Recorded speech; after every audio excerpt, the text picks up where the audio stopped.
그러던 어느 날 서점에서 김병환 작가님의 책을 여러 번 보면서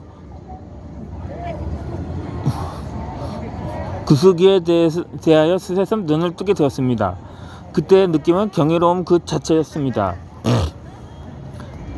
나도 이런 탄탄한 글솜씨를 가진 작가가 되어야겠다는 욕망이 생기는 시간이었죠. 세상에 어떤 배움도 훌륭한 스승을 만나지 못하면 한없이 먼 길을 가야 하는 게 인간 삶의 원리입니다. 글쓰기로 새로운 인생의 길을 알게 된 저의 이야기가 많은 분들에게 도움이 되기를 희망합니다.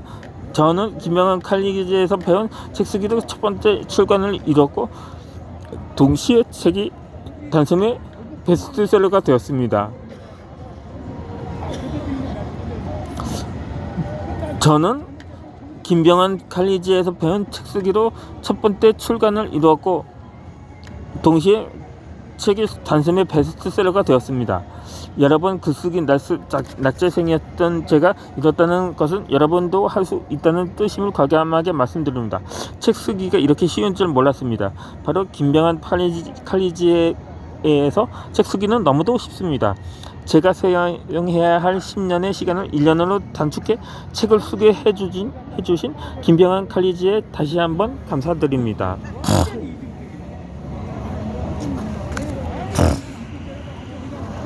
제5장 새로운 스타일의 작가 크리라이터의 출연. 동영상을 올리는 사람은 유튜버를 일컬어 크리에이터라고 하는데 또 글을 쓰는 사람을 일컬어 크리라이터라는 새로운 말이 등장을 했네요.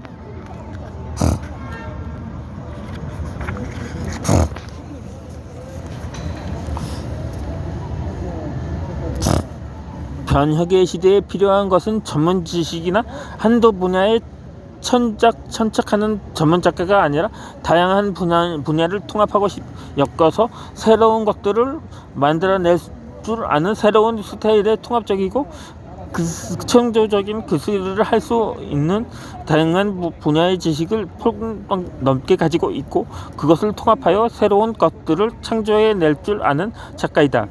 그런 작가가 바로 새로운 유형의 작가인 크리라이터이다. 세계 최초 유일의 크리라이터 김병환. 설마 이것을 저자가 직접 쓸 리는 없을 것입니다. 그게 어떻게 보면 자화자찬하는 것 같은 느낌이 들긴 하네요.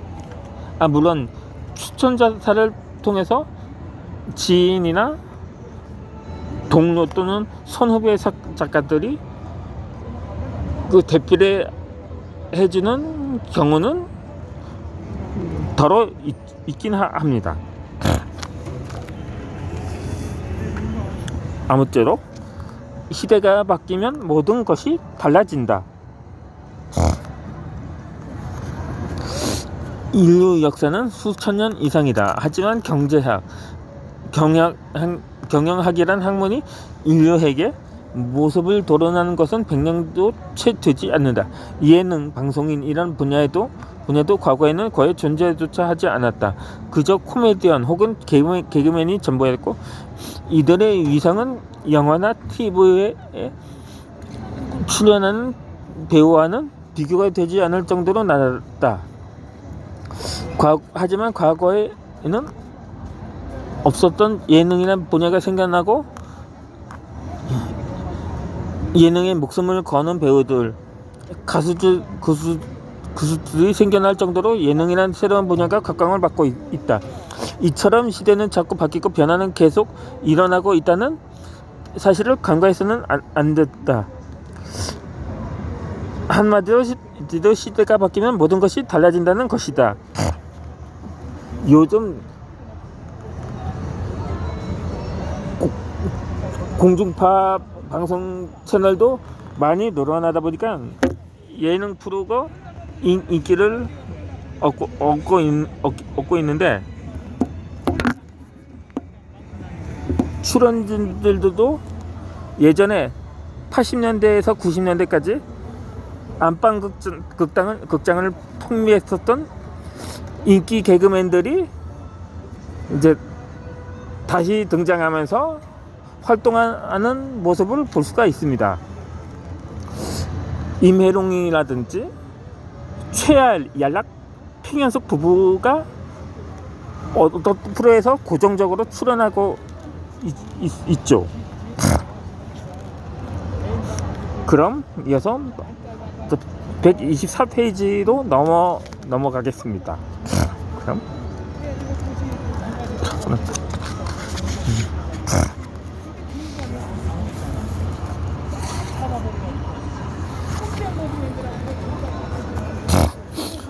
소설가라는 직업도 과거에는 없었던 직업이고, 프로그래머라는 직업도 과거에는 없었던 직업이다. 결론은 시대가 자꾸 바뀌어가고 있고, 그로 인해 과거에는 버젓이 있었던 것들이 사라지고 없었던 것들이 새롭게 생겨나고 있다는 것이다. 그런 변화의 흐름에 글쓰는 분야인 작가의 세계도 달라지고 있음을 알아야 한다. 이미 역사적으로 유명한 소설가라면 아마도 17세기 허균이라는 사람을 볼 수가 있을 것입니다. 홍길동전의 작가로 유명한데, 홍길동 하면 신동헌이라고 말하는 사람은 아마도 60년대 유년기를 보냈던 사람이 아닐까 하는 생각이 듭니다. 물론 17세기 그 훨씬 이전, 그러니까 삼국시대나 조선시대 초기에는 그 소설가라는 이름도 존재하지 않았던 거죠. 과거에는 작가라고 하면 대부분 문학가를 말했다. 소설가나 시인이 대부분이었다. 지금처럼 자기계발 작가라는 직업은 존재하지 않았다. 하지만 자기계발 작가는 이제 누구나 다 아는 아주 오래된 직업이 되어버렸다.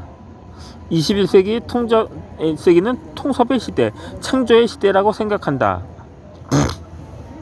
그러니까 허균의 경우는 소설가는 비교적 최근 들어서 소설가라는 이름이 붙여졌을 뿐이지, 그 이전에는 그냥 문학가라고 불린 게 아닐까 하는 추측입니다.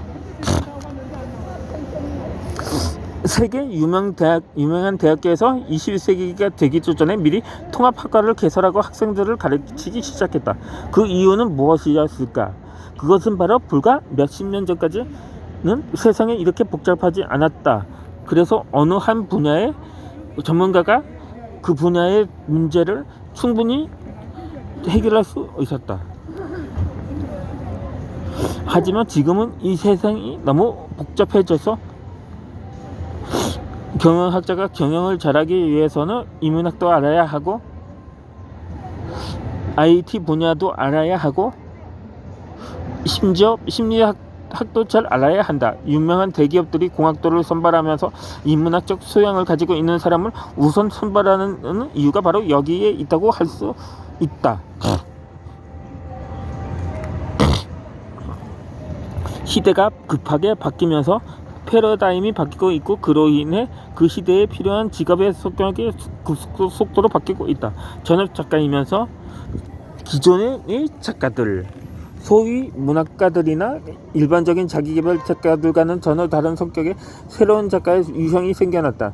새로운 유형의 작가는 한마디로 크리라이터이다. 크리라이터는 필자가 처음으로 사용하는 용어로서 창조적인 이란 의미로 크리에이티브란 말과 작가나 저술가를 의미하는 라이터의 합성어로 이 책을 통해 처음으로 세상에 내놓는 말이다. 새로운 시대에 맞는 새로운 유형, 새로운 스타일의 경계를 부수고 분야를 넘나드는 통합적이고 창조적인 저술가의 세계로 당신을 초대한다. 나는 학생들이 계획하고 조심스럽게 기준에 맞추려고 있으며 쓴 글을 읽을 때보다 조심스러움을 내던지고 쓰레기면 어때 하는 마음으로 쓴 글을 읽을 때 나를 사로잡거나 끌어당기는 뭔가를 더 자주 마주친다. 내가 생각하는 탁월한 글은 이를테면 생명력과 에너지가 있고 독자적이며 심지어 제멋대로거나 반항적이기도 하다. 또 목소리나 실제성, 진정성, 정직함 등도 보인다. 이러한 특징을 갖추기 위해서는 나쁨을 환영해야 한다. 피터 엘보의 힘있는 글쓰기 중에서 시대가 바뀌면 글쓰기의 스타일과 성격도 바뀐다. 이것이 정답이다. 과거에는 글쓰기만큼 원칙과 규칙을 준수해야 하는 것도 없었다. 하지만 지금은 프리라이팅 기법이 됐었다. 과거에는 작법에만 존재하는 것으로 여겼던 프리라이팅 기법이 소설과 산문에도 버젓이 그 영역을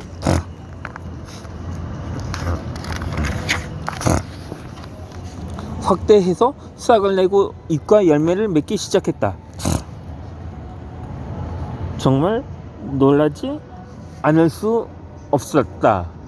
과거에는 정말 생각도 하지 못한 일이기 때문이다. 프리라이팅 기법은 한마디로 자신의 직관을 받고 마음이 가는 대로 자유롭게 멋대로 규칙을 벗어나서 글을 쓰는 것이다. 이렇게 글을 쓰는 사람이 과거에도 없었다고 할 수 없지만 인정을 받지 못했을 것이 분명하다.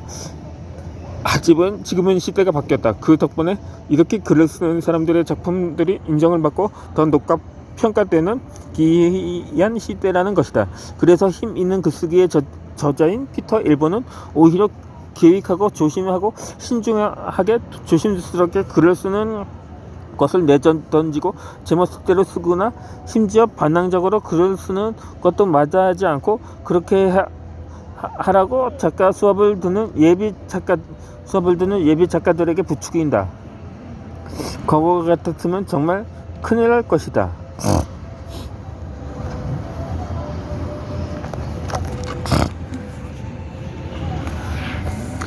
새로운 스타일의 작가 크리라이터가 탄생하다. 크리라이터는 정확히 무엇일까? 크리라이터는 한두 가지 분야의 전문적인 지식을 토대로 그 분야에 대한 이야기를 전문적으로 쓰는 전문 분야의 작가들하고는 전혀 다른 성격을 가지고 있다. 가령 경영학자들은 경영학이라는 자신의 전문 분야를 토대로 하여 경영과 관련된 책들을 주로 쓴다.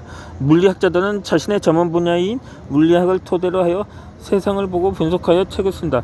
독서법 전문가들은 독서법에 대하여 오랫동안 공부를 하고 연구를 하여 자기 나름대로의 결과물을 책으로 내놓는다. 스피치를 주제로 내놓는 사람들은 보통 스피치 학원의 원장이나 아나운서 같은 이들이다. 뇌과학서를 내놓는 사람들은 보통 신경 전문가들이거나 의학 박사들이다.